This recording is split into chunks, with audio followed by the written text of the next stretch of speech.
debate in the fight over Obamacare is whether to kill essential health benefits in the law that mandates certain coverage areas for insurers. House Republicans are now discussing a deal that would do away with the requirements, which might win conservative votes but risks losing centrists. But what would it mean for healthcare in the United States?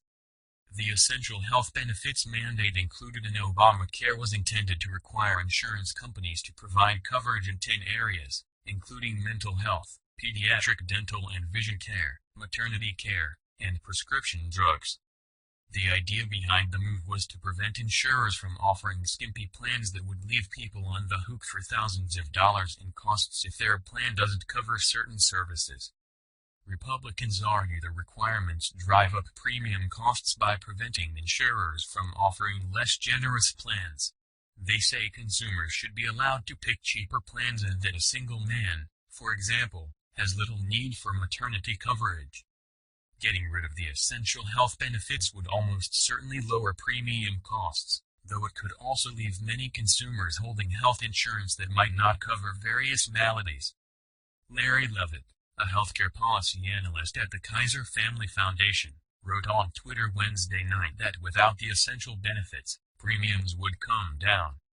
But on the flip side, he wrote, insurance plans could become very skimpy, because insurers would be wary of offering generous plans and attracting only sick, costly people who are willing to pay more for them. With no benefit requirements, insurance policies could get quite skimpy. No insurer wants to be the one most attractive to sick people, he wrote.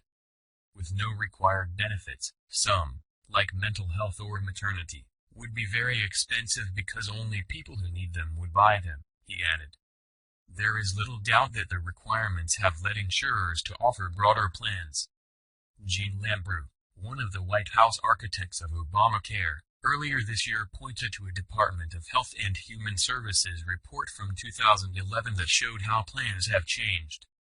In 2011, the report showed that 62% of individual market plans did not cover maternity care, 34% did not cover substance abuse services, 18% did not cover mental health coverage and 9% did not cover prescription drugs.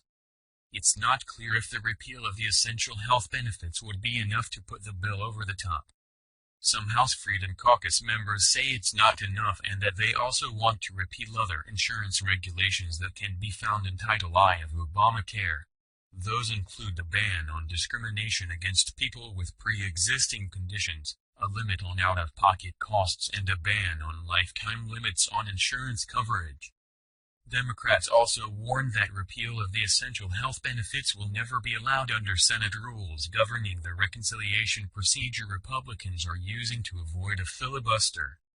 What the proponents aren't telling conservative House Republicans is that the plan to repeal essential health benefits will almost certainly not be permissible under Senate reconciliation rules, said Matt House, a spokesman for Senate Minority Leader Charles Schumer, DNY. It will require 60 votes to repeal these protections, and the votes just aren't there in the Senate. That's the news. Join us here every day. Be sure to subscribe and click the bell. See you next time. This is TBNN.